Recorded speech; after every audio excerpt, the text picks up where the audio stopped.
Vous aurez bientôt le ou la candidate d'Europe Écologie Les Verts. Vous aurez bientôt, nous avons proposé plusieurs dates, Jean-Luc Mélenchon, ou peut-être également ceux qui, avec lui, animent la France insoumise. Et là, il arrive, le voici, nous avons Emmanuel Macron, le fondateur du mouvement En Marche. Emmanuel Macron, 38 ans, qui a quitté le gouvernement exactement, précisément, le 30 août 2016. Je rappelle en quelques mots, profession inspecteur des finances, banquier d'affaires à la Banque Rothschild, c'est les deux métiers que vous avez occupés. Et puis ensuite, secrétaire général adjoint à la présidence de la République, 2012-2014. Et après un bref intermédiaire où vous sembliez revenir à la vraie vie, ministre de l'économie, de l'industrie, du numérique de 2014 à 2016. Alors, Emmanuel Macron, je dois avouer que ça râle. Nous sommes un journal participatif. De quel droit un homme richissime dit aux pauvres qu'il faut qu'il gagne moins d'argent en travaillant plus? L'overdose totale du Macron qui nous insulte en haut de la une du club depuis plus d'une semaine. Comment Mediapart peut-il se prêter à cette mascarade?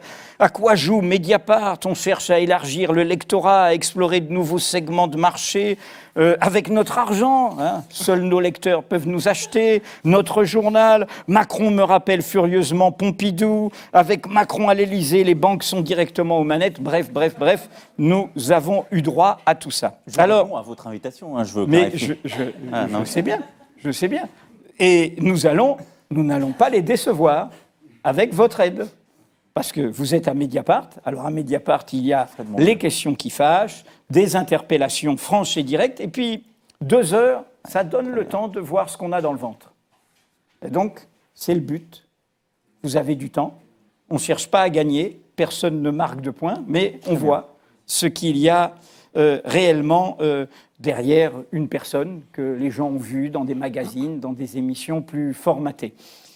Alors, beaucoup de gens vont se succéder et nous allons animer ça avec Mathieu Magnodex qui suit votre campagne ou votre pré-campagne pour Mediapart. Et nous avons à chaque fois pris un thème. Et le premier thème, mode interrogatif, êtes-vous le déloyal? Mathieu. Bonsoir. Bonsoir. Vous avez donc démissionné du gouvernement le 30 août pour entamer, vous avez dit à l'époque, une nouvelle étape. Cette nouvelle étape, c'est votre mouvement, qui n'est pas un parti, vous y tenez, on y reviendra peut-être tout à l'heure, qui s'appelle En Marche, avec un point d'exclamation, créé en avril, qui revendique, j'ai regardé tout à l'heure, 91 000 adhérents, un peu plus, à l'heure où on parle. Alors, adhérent, c'est un grand mot. Il faut, pour être adhérent, avoir donné son adresse email et signer une charte. Ça prend à peu près un clic. C'est tellement simple que moi, j'ai pu m'adhérer tout à l'heure à En Marche, à 17h55, en m'inventant une identité. En l'occurrence, Robert Mulot de Paris. Donc, Robert Mulot est dans votre base adhérent, mais ce n'est pas un vrai adhérent. Mais trêve de plaisanterie, ça montre quand même que c'est assez simple d'adhérer à En Marche. Je me permets, parce que c'est important, et il y a eu beaucoup de commentaires sur ce sujet. Quand on dit que quelqu'un est adhérent, c'est qu'il a donné son adresse mail, c'est qu'il a donc adhéré à la Charte des valeurs, c'est qu'il a ensuite reçu son mail et confirmé par retour de mail. Ce qu'a fait Robert. Voilà. Donc, et après, vous voyez très rapidement qui est actif, qui n'est pas actif, et vous le désactivez. La seule chose qui différencie cette adhésion de celle d'un parti classique, il y a 2 éléments. Le premier, c'est qu'on ne demande pas d'argent, on ne demande pas de cotisation, on demande des dons, vous avez peut-être vu, et donc Robert va recevoir des appels aux dons. Alors, il y a peut-être beaucoup de gens comme vous qui s'amusent à créer des Robert, j'en doute, mais, et on pourra y revenir dans le détail. Mais donc, ce sont d'abord des engagements, une mobilisation. Et ensuite, très rapidement, quand quelqu'un n'est pas un membre actif, on l'appelle. Et il y a une clarification de la base, ce qui fait d'ailleurs qu'à plusieurs moments, vous avez vu le nombre d'adhérents redescendre. Tout ça a été évidemment expertisé par des huissiers qui nous ont permis aussi de voir, 1, comment on pouvait revendiquer ce nombre d'adhérents, et 2, comment on pouvait aussi s'assurer de désaffilier des gens, ce qui est très important pour un mouvement quand les gens se revendiquent de celui-ci. Après, on peut dire ce qu'on veut. Moi, vous savez, je suis comme vous, je crois que le terrain. Vous étiez à plusieurs des réunions que nous avons pu faire. Moi, je vois, quand on se déplace sur le terrain, il y a des gens qui sont là pour être volontaires. Il y a des gens qui viennent, plus que dans beaucoup de partis politiques. Alors, on va en parler justement, mais la première question que je voudrais vous poser, c'est sur la sortie du gouvernement. Si vous n'étiez pas à l'aise au gouvernement, si vous en contestiez certains choix, si vous trouviez que les réformes n'allaient pas assez vite, ce que vous avez pu dire depuis, finalement, pourquoi vous êtes parti si tard? Ça donne un peu l'impression que vous sautez du train en marche, si je puis me permettre cette expression. En tout cas, un peu au dernier moment. Je crois pas, justement au contraire. Et j'ai toujours dit les choses, on peut me reprocher beaucoup.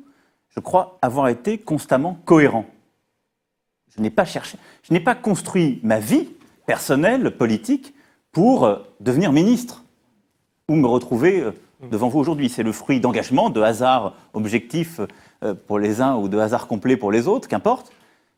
J'ai quitté la présidence de la République. Je l'ai quittée à l'été 2014. C'est la vraie vie dont je parlais tout Non, à mais l'heure. c'est important parce que je l'ai quitté aussi, parce que je pensais qu'une page était tournée, que j'avais fait des choses dans lesquelles je croyais, que je n'avais pas réussi à faire d'autres choses. Je ne l'ai pas quitté pour avoir un hocher, être nommé dans une entreprise publique, avoir des privilèges. Je l'ai quitté en effet pour moi-même recréer ma propre activité, moi-même aller enseigner et donc reprendre mes risques. Lorsqu'on m'appelle, le président de la République en l'espèce, m'appelle en août 2014 pour succéder à Arnaud Montebourg. Je ne pense pas que je sois le premier choix, mais il m'appelle avec une connaissance très claire de qui je suis, ce que je pense, et nous avons une discussion. Je lui dis, moi si je viens c'est pour pouvoir réformer, parce que je crois dans la nécessité de devoir réformer notre économie et aller de l'avant. Vous connaissez mes engagements, mes opinions, et donc je les défendrai, et je le ferai constamment. Je suis rentré au gouvernement, quelques jours après, le jour même, pardon, de ma nomination, sortait un article qui exprimait ce que je pensais sur, justement, la réforme du droit du travail, qui n'était pas à ce moment-là la position du gouvernement. J'ai constamment, d'abord pu, durant la première année, porter des réformes, on pourrait y revenir si vous le souhaitez, et donc je n'ai pas été entravé dans mon action de ministre, à ce moment-là, pendant la première année, et j'ai constamment dit les choses. La deuxième année d'exercice de mes fonctions, j'ai été entravé dans l'exercice de ces fonctions, puisque des projets que je portais ont été abandonnés. La loi Noé. La loi sur les nouvelles opportunités économiques. Et donc là, sont nés une série de désaccords. Mais enfin, quand on est ministre de la République, on n'est pas un enfant capricieux. Donc, on exprime, on porte ces désaccords. De l'automne 2015 à l'été 2016, s'est construit une histoire de désaccords successifs que je n'ai pas voulu surjouer, que je n'ai pas non plus caché, et qui m'ont conduit à démissionner en août 2016. De manière très simple, je construis ce programme pour les nouvelles opportunités économiques avec des réformes qui n'étaient pas du moins-disant social, j'espère qu'on y reviendra, qui étaient la façon de voir comment on pouvait saisir les nouvelles opportunités qu'il y a dans notre économie et en même temps montrer qu'une partie de notre modèle social n'est plus adaptée aujourd'hui à ce monde et fait de vraies injustices. Les attentats de novembre 2013 arrivent, le 13 novembre. Et là, nous avons un vrai désaccord politique sur la réponse à ces attentats, puisque je m'exprime quelques jours plus tard. Et je dirais la même chose aujourd'hui exactement devant les GRAC.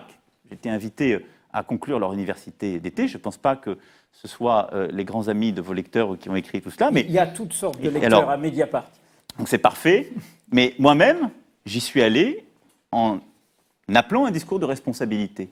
Et j'ai dit, vous, à qui je parle, nous collectivement, compte tenu de quelle a été ma formation professionnelle, personnelle, c'est-à-dire des gens que certains qualifient d'élite, en tout cas, en effet, des responsables politiques et économiques, on a une responsabilité dans cette affaire parce que ce qui vient de se passer, ce sont des enfants qui ont grandi dans ce pays. Et ce qui s'était passé en janvier aussi.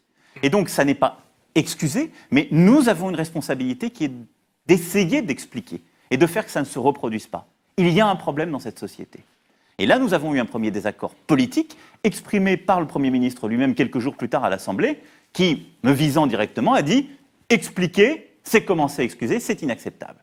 Puis, deuxième choix, à ce moment-là, qui a été d'abandonner, en quelque sorte, la réforme économique et sociale, pour un temps, puisqu'elle reviendra plus tard, portée par d'autres avec la loi travail, et je peux là aussi m'exprimer sur le fond de ce sujet, mais qui est un deuxième désaccord, où on abandonne en quelque sorte, à ce moment-là, la réforme économique et sociale. Or, moi, je pense très profondément que pour les quartiers les plus en difficulté, pour toute une partie de la population française, l'adaptation de notre modèle économique et social est une réponse fondamentale aux problèmes que nous avons. Troisième désaccord que nous connaissons à ce moment-là, il est sur l'Europe. La vision que je porte, qui est toujours celle aujourd'hui que je porte de manière claire en étant sorti du gouvernement, c'est de dire on doit aller plus loin sur la réforme et en même temps être plus exigeant avec l'Europe. Assumer une forme de confrontation avec nos partenaires sur la relance budgétaire et économique. Et là, je ne suis pas suivi. Et le quatrième désaccord que j'exprime se fait sur la déchéance de nationalité en janvier. Je dis que je suis contre cette réforme, j'ai un inconfort philosophique, parce que c'est une réforme qui proposait au fond de sortir le mal de la communauté nationale, ce qui est une promesse intenable et qui venait encore fracturer davantage le pays. La conclusion de tout cela, à mes yeux, j'ai hésité à sortir sur la déchéance. Je ne suis pas sorti parce que ça ne faisait pas partie de mon périmètre ministériel. Christiane Taubira l'a fait. Exactement, parce que c'était dans son périmètre Vous venez ministériel. quand même de donner 4 raisons. Vous venez de donner raison à Je Mathieu. vous donne la grâce. Non, pas du tout. Vous pouviez sortir Parce que à ce moment-là. je ne suis pas resté muet, je me suis battu. Et la conclusion que j'en ai tirée a été de dire on doit clarifier l'offre politique et porter. Et moi, Oui, si vous voulez, je ne me suis pas retrouvé dans ce dans quoi on a voulu m'enfermer, qui est, certains appellent ça le social-libéralisme, ce que vous voulez, parce que je ne suis pas dans une approche néoconservatrice d'un réformisme. Je crois dans les valeurs de notre société et dans les valeurs profondes de laïcité, de cohésion sociale qui ont été trahies à ce moment-là. Je crois en particulier aussi beaucoup plus à un réformisme économique et social qui n'est pas pour autant le sacrifice des plus fragiles. Et là aussi, j'espère qu'on pourra y revenir. Et donc, la conclusion que j'en tire, c'est de fonder mon offre politique, celle de toutes celles et ceux qui partagent justement cette approche, avec En Marche, le 6 avril. Il s'ensuit ensuite plusieurs mois de tensions politiques fortes. Et je ne sors pas du gouvernement après le 6 avril, ce qui aurait dû être la conséquence naturelle, parce qu'il y a le conflit sur la loi travail. Et donc, le conflit sur la loi travail, je le porte en tant que membre du gouvernement. Je n'aurais pas présenté cette loi de cette façon. Ça n'était pas le projet que je portais. Néanmoins, il y avait dans cette loi des ajustements qui étaient importants, que j'ai défendus. Et donc, je trouvais que ça n'était pas responsable de dire je propose un dépassement politique et, au fond, je quitte le gouvernement quand il est mal pris. Et je fais partie des rares ministres qui sont allés au front aussi des manifestations, des grévistes, pour me confronter, pour m'expliquer. Je tiens ensuite un meeting le 12 juillet où je continue cette clarification. Et les attentats du 14 juillet, objectivement, ne me permettent pas de sortir de manière digne, parce que c'était totalement incompréhensible pour nos concitoyens. Je le fais à la rentrée dans une situation qui est à la fois socialement, politiquement et dans le pays plus apaisée, et qui fait que je sors pour porter un projet et non pas simplement contre quelque chose. Voilà. Oui, la trahison. Oui, non, la trahison, je disais, qu'est-ce que vous répondez à cette phrase prêtée à François Hollande, Macron m'a trahi avec méthode? On prête beaucoup de phrases à François Hollande. Mais il ne l'a pas démenti. Ouais, il parle beaucoup aussi, François Hollande. Bon, il voilà. doit y avoir quelque chose de juste là-dedans. Il ne l'a pas dit. Et j'attends qu'il vous la confirme, peut-être ici même, si vous le recevez dans quelques semaines ou quelques mois. D'abord, quel est mon rapport à François Hollande? Je l'ai dit, ça n'est pas celui d'un obligé. Nous ne sommes pas dans un système féodal.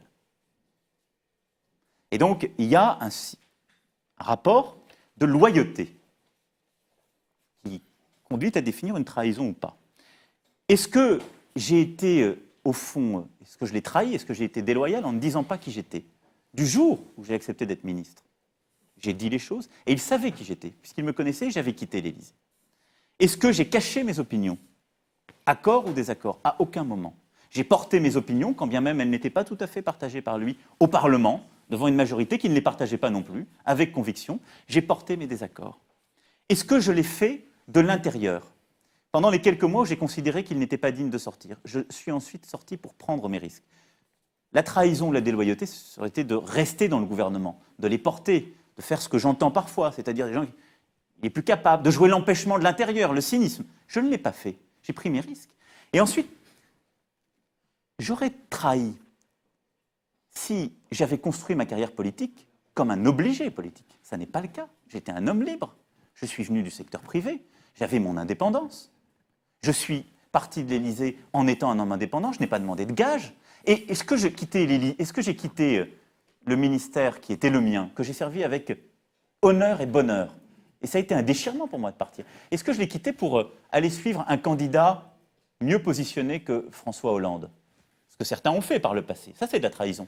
Je l'ai fait pour prendre mon risque, pour dire je veux être cohérent jusqu'au bout, défendre les idées auxquelles je crois, l'offre politique que j'ai portée. Donc non, je ne considère pas que j'ai trahi. Mais à lire ce qu'un président ne devrait pas dire, c'est-à-dire ce livre de François Hollande face à un miroir journalistique, l'indépendance, dans la bouche de François Hollande, on peut en discuter.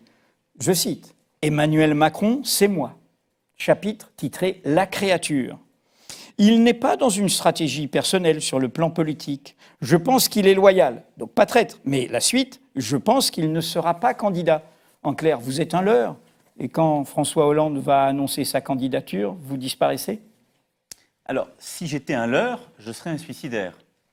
Parce que, permettez-moi quand même... Non, mais je serais un suicidaire.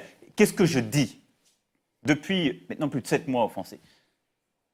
Une offre politique claire qui n'est pas celle du Parti socialiste. Pas plus que d'autres partis existants, puisque j'ai essayé de définir cette offre, au fond, sur les problématiques qui sont les nôtres. Et c'est mon grand désaccord stratégique avec François Hollande. Je ne crois plus, pour ma part, à l'union des gauches. Parce que je pense qu'elles ont une vision extraordinairement différente, aujourd'hui, de ce qu'est la France, de ce que sont ses défis, et de ce que, au fond, sont, en effet, les vraies transformations que nous avons à conduire. Et c'est ça qui explique votre refus des primaires? Mais bien sûr. Mais les primaires, écoutez, mais à gauche comme à droite. Les primaires sont organisées par des appareils qui sont exsangues et qui, au fond, cherchent à se partager des parts de marché.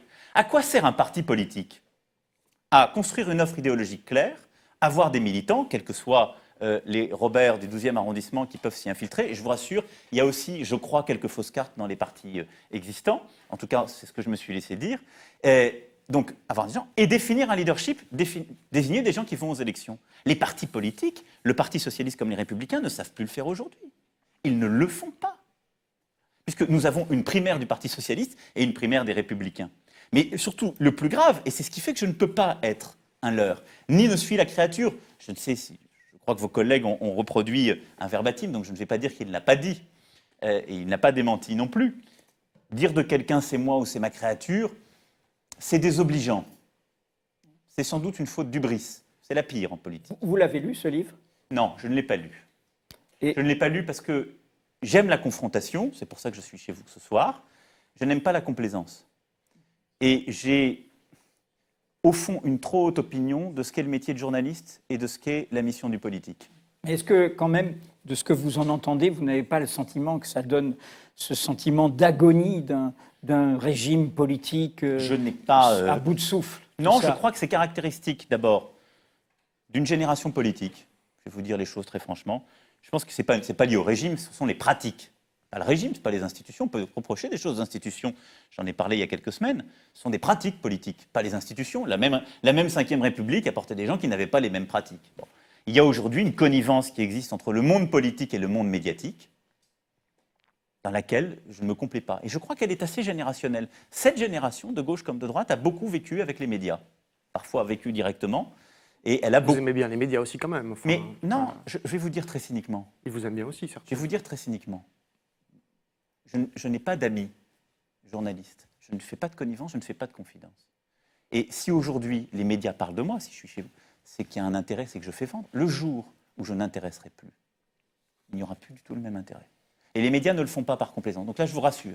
Mais ce qui est le plus important, pourquoi je ne peux pas être un leurre, qui est le sujet idéologique pour moi le plus fondamental de la période que nous vivons, c'est qu'au fond, aujourd'hui, il y a le choix entre le repli sur des appareils qui ne répondent plus aux problématiques du pays et qui mettent d'accord des gens dans un intérêt, au fond, patrimonial. On va préserver la caisse, on va préserver le parti. Et c'est vrai à droite comme à gauche. Qu'est-ce qu'il y a de commun entre Nicolas Sarkozy et Alain Juppé? Moi, je les écoute comme vous. Pardon de vous le dire. Sur la laïcité, sur le réformisme économique et social, sur l'Europe, ils sont aux antipodes. Qu'est-ce qui fait aujourd'hui notre pays? Le rapport à la production.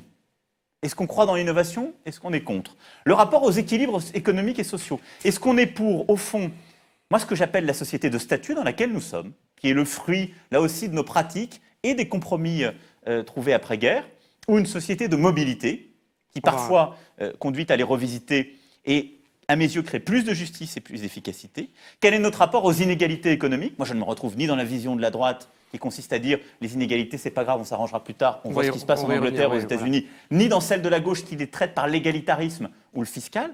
C'est le rapport à l'Europe, qui est fondamental. Mais non, mais je cite ça parce que ça, c'est ce que j'ai proposé depuis avril dernier, et qu'on construit. C'est d'une offre politique claire. Or, justement, nous avons des désaccords profonds avec des socialistes qui sont, à mes yeux, conservateurs, et la stratégie politique de François Hollande, en tant qu'il gouverne et qu'il sera peut-être candidat demain, est plutôt de faire l'union de ces derniers.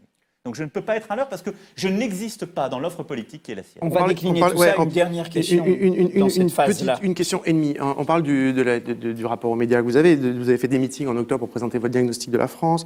Vous avez esquissé quelques pistes générales, mais pas encore de propositions. Vous êtes par ailleurs candidat qui n'est pas candidat, vous n'avez rien dit, mais en même temps, tout le monde dans votre entourage, c'est très clair, etc. Tout est fait pour que vous soyez candidat.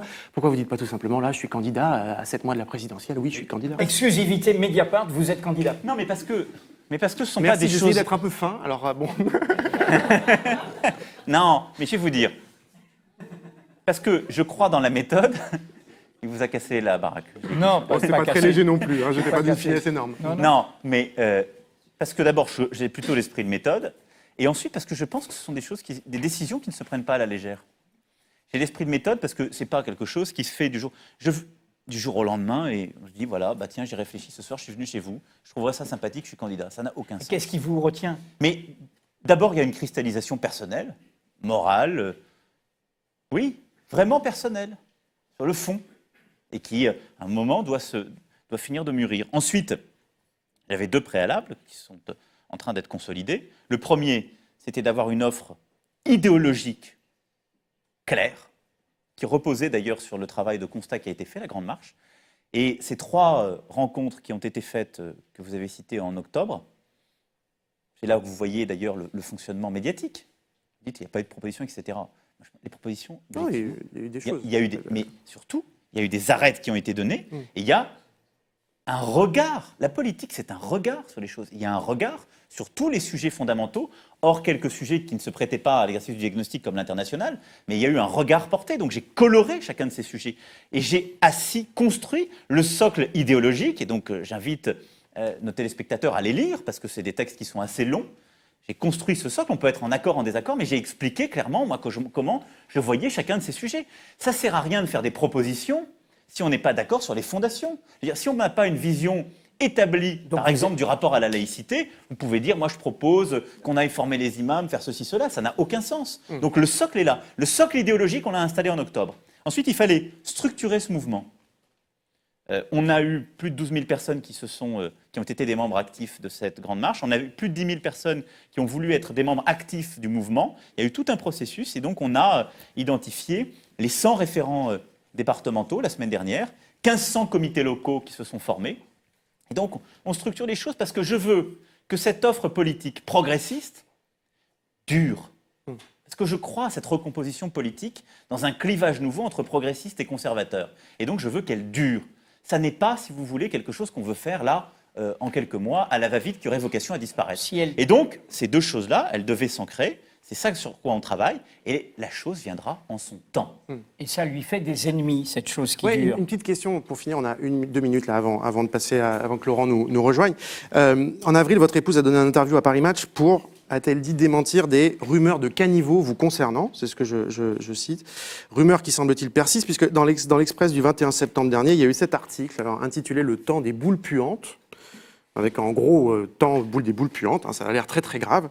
Et alors, il est intéressant cet article puisqu'il commence comme ça. Emmanuel Macron l'a fait dire à Nicolas Sarkozy, les rumeurs sur sa vie privée qui courent dans Paris, il en a identifié l'origine. Il sait qu'elles viennent d'un proche de l'ancien chef de l'État. Et un peu plus loin, cette phrase qui nous donne en gros une idée des rumeurs en question, puisque Nicolas Sarkozy dit de vous que vous êtes, il paraît qu'il dit ça dans les dîners aux journalistes, que vous êtes un peu homme, un peu femme, androgyne. Alors la question est simple. Y a-t-il un cabinet noir contre vous pour alimenter des rumeurs sur votre vie privée? Qui l'anime? Donc, s'il y a un cabinet noir, vous avez répondu à cet article de l'Express. Voilà. Qui en est responsable et que disent-ils donc de si horrible pour vous nuire? Alors, non, mais je vais être très direct. Bien sûr qu'il y a des boules puantes, comme disent vos collègues, et qu'il y a, je ne dirais pas un cabinet noir, enfin, peut-être qu'il y en a un. J'essaie, pour passer de bonnes nuits, de ne pas être paranoïaque. Les Churchill, même les paranoïaques ont des ennemis, donc ça ne réglera pas le problème. Donc, il y a eu en effet des rumeurs, des coups qui ont été montés sur des sujets patrimoniaux, personnels et autres, que j'ai pu d'ailleurs clarifier. Et là, certains veulent s'attaquer en effet à ma vie familiale. Donc soyons directs, je ne pense pas qu'il y ait de cabinet noir, mais beaucoup de gens s'amusent à dire que j'ai une double vie. Vous voyez, bon, il se trouve que je vis avec ma femme depuis 20 ans, que nous avons une famille, des enfants, des petits-enfants, et donc moi je ne laisserai personne. Moi, je considère que la vie politique, malheureusement, elle est faite de coups. Elle n'est pas civilisée, la vie politique. C'est lamentable, c'est comme ça. C'est ce qui, d'ailleurs, fait fuir beaucoup de gens de talent. Moi, j'ai accepté ça. Ma famille, non. Donc, pourquoi je suis précautionneux quand je dis ça? Vous me parlez directement, donc je ne vais pas cacher les choses. Je je ne donne pas trop de publicité à ça parce que après ça alimente la propre C'est le rumeur. phénomène des rumeurs. Oui, Si on les ils le font répète, pour ça. Donc voilà, je le dis très simplement, que ceux qui s'amusent à faire ça se fatiguent parce que moi en tout cas je ne changerai pas de vie pour eux. Je n'ai pas de double vie et je tiens plus que tout à ma vie familiale et ma vie maritale. Voilà. Mais ce qui vous montre, à gauche et à droite, parce qu'il y a plusieurs personnes qui sont derrière toutes ces rumeurs, qui le font dans des dîners en ville, ça les amuse. Ça les amuse parce qu'ils pensent qu'à la fois C'est ça Nicolas blesse. Sarkozy qui fait ça? Écoutez, je ne vais pas, moi, me prêter à d'autres rumeurs. Je sais qu'il y a des gens qui n'ont aucune espèce d'importance et que je ne vais pas faire l'honneur de citer devant vous et devant vos téléspectateurs parce que ce serait leur donner trop de reconnaissance. Il y a des gens qui n'ont aucune morale. Il y a des gens qui pensent que tout est permis en politique, y compris et à commencer par le mensonge. Donc je vais leur dire, 1, j'attaquerai tout. Et 2, ça ne me déstabilise pas une seule seconde. Parce que c'est ce qu'ils cherchent à faire. Mais c'est vrai que c'est profondément déplaisant. C'est déplaisant pour vous, quand certains répètent partout dans Paris qu'il y a une double vie et que des gens finissent par le croire. J'en ai tellement vu qui m'ont dit ça dans Paris que ça doit être vrai. Et puis, c'est déplaisant quand ça peut revenir. Vous imaginez, si un journal le titre ou le dit, aux oreilles, aux yeux de vos enfants, de vos petits-enfants, c'est-à-dire de vos proches qui eux, gardent un rapport intime avec vous. Voilà. Donc on va essayer collectivement de civiliser la vie politique. Je tiens beaucoup à cette notion de civilité. Parce que si on veut attirer des talents, si on veut aussi changer la politique, il y aura toujours les mêmes règles. Je ne fais pas partie de ceux qui pensent qu'on peut faire de la politique autrement, naïvement. Mais si on veut attirer d'autres talents, il faut qu'on pratique différemment. fin de la première séquence. Gardez votre énergie, il y en aura 6. Mais vous inquiétez Il y en pas. aura 6.